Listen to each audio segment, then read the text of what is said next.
Assalamualaikum warahmatullahi wabarakatuh. Buat kalian yang lagi pusing mikirin pinjol legal kayak Aku Laku, Kredivo, atau yang sejenisnya, udah nyerah, udah ngerasa nggak sanggup bayar lagi. Nah, ini pas banget nih. Di sini gue kasih tahu ya beberapa fakta penting yang wajib banget lo tahu dan pahami mulai sekarang. Nah, banyak dari kita yang cuma percaya sama halusinasi atau ketakutan diri sendiri. Padahal ada aturan dan fakta lapangan yang bisa jadi penyelamat kalian. Nah, jangan sampai langkah-langkahnya itu jadi kalian makin terjerat. Nah, kita udah tahu ya bagaimana pinjol dan dari awal minjem sampai akhir malah jadi masalah gede. Regulasi aturannya kita udah paham, tapi khusus buat kalian yang baru telat bayar atau udah menyatakan diri nggak sanggup, kalau lu nggak paham ini, bisa-bisa lu makin terpuruk dan hancur lebur sama pinjaman online. Nah, catat baik-baik ya. Buat kalian masih sibuk mikirin ada DC apa enggak, aman gak sih, nanti mereka sita barang apa enggak, bisa dipenjara apa enggak, ya, dan berbagai pertanyaan yang bikin cemas. Di sini gue akan jawab satu persatu ya, biar kalian nggak penasaran dan bikin hidup kalian itu jadi tenang. Tentang masalah gagal bayar hutang, itu bukan pidana. Pertama, yang paling penting dan harus lu gugurkan dari pikiran kalian, itu adalah ketakutan soal penjara atau jalur hukum pidana. Gini loh, kalau lu menyatakan tidak mampu bayar hutang, itu sudah dijelaskan pada pasal 19 ayat 2 Undang-Undang HAM yang bilang tidak ada seorang pun yang bisa dihukum, dipidana karena tidak mampu bayar hutang. Jadi, jauh-jauh deh pikiran soal masuk penjara atau proses hukum pidana karena gagal bayar pinjol. Nah, yang terus selanjutnya, jujur dan terbuka itu ternyata menyelamatkan. Nah, ini nih yang sering banget jadi akar masalah. Lu selalu fokus mikirin ada DC yang datang apa enggak, ya.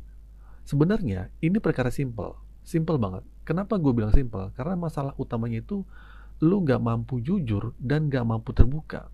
Mungkin lu nggak pingin orang tua lu tahu atau suami atau istri lu tahu. Makanya lu mati-matian cari jawaban soal kedatangan DC lapangan. Padahal gue minta ya buat jujur dan terbuka aja, itu bakal menyelamatkan hidup kalian. Kalau kalian nggak jujur dan terbuka, hutang lu tuh nggak bakal gede. Bukan cuma karena bunga atau denda, tapi karena lu akan didorong buat gali lubang tutup lubang. Dan DC akan terus mendesak itu. Mendesak dan menekan buat perpanjangan, buat mencicil dan pelunasan. Kalau lu nggak lakuin itu, mereka akan bilang mau datang ke rumah. Nah, saat itulah jantung lu akan deg-degan. Dan ketakutan dengar kata kunjungan, datang, pihak ketiga. Nah, ketakutan inilah yang akan dimanfaatkan sama mereka. Makanya secepatnya jujur dan terbuka sama orang-orang terdekat. Biar ketakutan soal DC atau FC lapangan yang datang itu akhirnya gugur. Sekarang peraturannya, satu orang itu cuma boleh pinjam di 3 pinjol aja. Nah, ini hal yang paling penting dan wajib kalian pahami. Nah, satu orang cuma boleh pinjam di 3 pinjol. Nah, ini tertuang pada POJK nomor 19 tahun 2023. Aturan ini wajib dipatuhi oleh penyelenggara pinjol dan pelaku usaha jasa keuangan. Jadi, kalau lu punya pinjaman lebih dari 3 aplikasi sejak Januari 2024, coret aplikasinya dan laporkan ke AFPI atau langsung ke OJK. Simpan bukti pelaporan lu dan lihat apa jawaban mereka nanti. Karena AFPI sendiri cukup geram dengan banyak kasus gagal bayar. Sekarang kita buktikan ya, apakah POJK nomor 19 ini benar-benar jalan atau enggak. Ini bukan aturan baru. Ini adalah aturan berdasarkan Fintech Data Center atau Pusat Data Fintech Lending yang seharusnya sudah digunakan sejak 2019. Fintech Data Center ini jadi patokan buat pinjol sebelum mencarikan dana ke calon nasabah, supaya mereka perhatian banget kemampuan nasabahnya buat balikin dananya. Jadi, jangan mau disalahin sepihak. Kalau lu pinjam lebih dari 3 aplikasi, OJK atau sosial media sering bilang masyarakat tuh nggak tahu diri, pinjam banyak nggak mau bayar. Padahal bukan masyarakatnya yang nggak tahu diri, tapi pinjolnya yang nggak punya akal. Udah ada aturannya, udah ada fintech data centernya. Kenapa orang-orang yang pinjam lebih dari itu yang ditentukan masih dicairkan dananya? Oke, gue tahu ya, lu pinjam dalam keadaan terdesak, butuh dana instan atau darurat. Tapi ada juga yang sengaja pinjam buat kejahatan. Nah, kasus buat lu yang di channel ini, jangan mau diperbodoh. Kalau lu dicairin lebih dari 3 aplikasi, itu bukan salah kalian.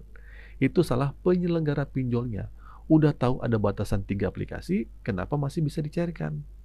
Mereka sengaja banget mencarikan dana ini supaya lu makin terjerat dan gak bisa keluar dari lingkaran setan pinjol ini.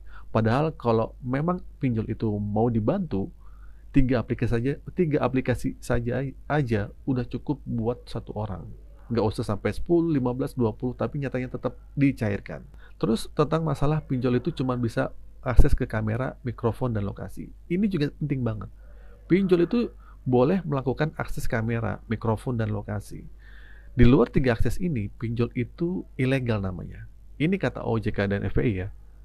Nah, ini jadi pembeda antara pinjol legal dan ilegal. Kalau ada pinjol yang aksesnya ke luar ketentuan tadi, itu ilegal. Misalnya pinjol, lu pinjam ke legal, pas lu download aplikasinya, dia akses ke semua kontak, login panggilan atau email lu, itu ilegal. Meskipun pinjolnya itu legal. Kalau aksesnya nyeleneh kayak gitu, lu simpan buktinya, jangan mau dibodohi atau digertak. Kalau pinjol legal, bilang kami akan hubungi semua kontak Anda, pertanyakan aja. Setahu saya ya, OJK membatasi akses kontak. Dari mana Anda tahu lokasi saya? Pancing mereka dengan pertanyaan kayak gitu. Jangan cuma diem, ya. Tindak aja pinjol-pinjol seperti itu. Nanti yang sengsara dia lu sendiri. Ya ingat ya, telat sehari aja udah dibebankan sama denda. Belum lagi bunga, belum lagi biaya admin. Ya, pikirin baik-baik. Jangan cuma fokus aman atau enggak, ada DC atau enggak. Tapi aturan ini penting lu abaikan. Ya, jelas pinjol itu nggak peduli sama aturan ini. Yang terakhir nih, jangan percaya lagi sama aturan yang bilang wajib menagih 90 hari. Setelah 90 hari katanya dianggap lunas dan hangus. Itu nggak ada. Aturan itu muncul bersamaan dengan peresmian AFPI OJK dengan aturan peer-to-peer lending. Awalnya bilang wajib nagih 90 hari, tapi di bawahnya ada tambahan. Setelah 90 hari, hutang bukan lunas atau hangus, melainkan pinjol masih bisa menjalin kerjasama dengan pihak ketiga atau lawyer. Nah, buat aturan penagihan kredit, lu cek di Google aja POJK nomor 22 tahun 2003 tentang aturan penagihan kredit terbaru. Pahami semuanya deh. Dan yang paling bikin takut juga adalah penyebaran data di luar kontak darurat. Nah, sesuai POJK nomor 19 2023, itu cuma bukan mengkonfirmasi keberadaan itu cuma buat mengkonfirmasi keberadaan debitur. Kalau debitur itu nggak bisa dihubungi, bukan sasaran buat penagihan. Dan sebelum nomor itu disetujui sebagai kontak darurat kalian, pihak pinjol harus menghubungi pemilik nomor tersebut buat diminta persetujuan dan konfirmasi, dan itu pun harus didokumentasikan. Jadi, nggak ada cerita penyebaran data ke sana ke sini. Kalau lu nemuin hal itu di lapangan, simpan buktinya, ambil keputusan yang paling tepat, minta desanya datang ke rumah, bayar berhadapan langsung, dan pertanggungjawabkan perbuatan mereka.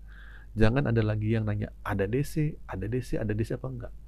Hidup lu tuh bakal capek, dan masalahnya nggak akan selesai kalau pertanyaan lu masih seputar itu terus. Nah, kesimpulannya adalah, jangan biarkan ketakutan menguasai diri kalian. Pahami aturan yang ada, jujur sama diri sendiri dan orang terdekat, dan fokus untuk memperbaiki finansial kalian.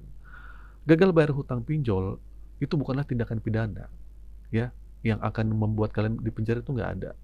Fokus bekerja dan berusaha, karena satu-satunya cara dari keluar jeratan itu adalah kalian fokus aja dengan pekerjaan kalian. Kalau kalian merasa video ini bermanfaat, jangan lupa like dan share dan subscribe ya. Semoga ini bisa membuat kalian pemikirannya lebih terbuka, dan buat kalian semangat terus untuk melangkah ke depannya, perbaiki hidup kalian. Sekian dulu dari saya. Assalamualaikum warahmatullahi wabarakatuh.